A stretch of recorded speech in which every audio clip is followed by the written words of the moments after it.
जीवनाच्या वावटळीत जेव्हा मन हताश होते, जेव्हा मार्ग अंधकारमय वाटतो आणि पावले अडखळतात, तेव्हा केवळ एकच शक्ती आपल्याला सावरते. ही कथा आहे त्या 9 वचनांची, जी केवळ शब्द नाहीत तर प्रत्येक भक्तासाठी आशेचा किरण आहेत. या प्रवासात आपण अनुभवणार आहोत अक्कलकोट निवासी श्री स्वामी समर्थांच्या दिव्यवाणीचा प्रभाव, जो तुमच्या जीवनातील प्रत्येक संकटावर उत्तर देईल. शांत मनाने, श्रद्धेने या 9 वचनांमध्ये स्वतःला झोकून द्या. जेव्हा अनंत संकटांनी वेढलेला असतो, तेव्हा त्याला समोरून समर्थांची वाणी ऐकू येते. पहिले वचन, भिवू नकोस, मी तुझ्या पाठीशी आहे. हे वचन ऐकताच अनंताच्या मनातील भीती नाहीशी होते आणि त्याला जाणवते की तो एकटा नाही. अनंत आपले सर्वस्व स्वामींच्या चरणी अर्पण करतो. स्वामी त्याला दुसरे वचन देतात, जो माझी अनन्य भावाने भक्ती करतो त्याचा योगक्षेम मी स्वतः चालवतो. आता अनंताला खात्री पटते की त्याच्या संसाराची आणि भविष्याची काळजी प्रत्यक्ष परमेश्वर घेत आहे. भक्ती म्हणजे केवळ नामस्मरण नाही, तर कर्म देखील आहे. स्वामी तिसऱ्या वचनाद्वारे अनंताला जीवनाचा कठोर सत्य सांगतात. आळशी माणसाचे तोंड पाहू नये. हे ऐकून अनंत आपल्या आळसाचा त्याग करतो आणि कष्टाला महत्त्व देऊ लागतो. मानवी स्वभावानुसार अनंताकडून काही चुका होतात.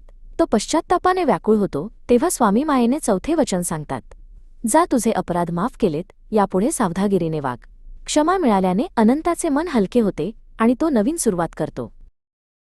आयुष्यात जेव्हा प्रत्यक्ष काळासारखे मोठे संकट उभे ठाकते, तेव्हा स्वामी 5व्या वचनातून अभय देतात.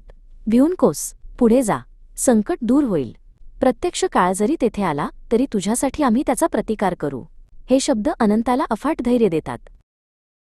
संसार आणि कर्माच्या व्यापात मन विचलित होऊ नये म्हणून स्वामी 6व्या वचनात सांगतात, आमच्या बोलण्यावर विश्वास ठेवा, राहिलेला काळ नामस्मरणात घालावा, मोक्ष मिळेल.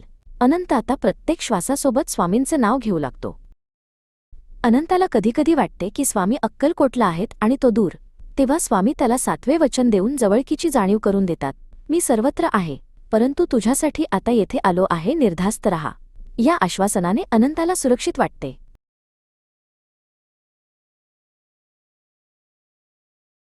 व्यावहारिक जीवनाचा मंत्र देताना स्वामी 8वे वचन सांगतात, शेत पिकवून खा आणि मिळेल त्यात समाधानी रहा.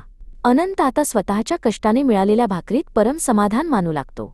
लोभ आणि मोह त्याच्यापासून दूर जातात. जेव्हा स्वामींच्या समाधीची वेळ जवळ येते, तेव्हा भक्त व्याकुळ होतात. पण स्वामी 9व्या वचनाद्वारे अमरत्वाचा संदेश देतात. हम गया नाही जिंदा है. हे केवळ वचन नाही, तर स्वामींच्या चिरंतन अस्तित्वाची ती साक्ष आहे.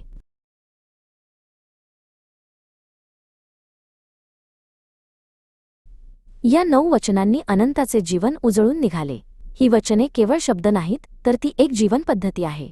जो या वचनांवर विश्वास ठेवतो, त्याला या जगात कशाचीही भीती राहत नाही. श्री स्वामी समर्थांची ही कृपा तुमच्यावर आणि तुमच्या कुटुंबावर कायम राहो. श्री स्वामी समर्थ.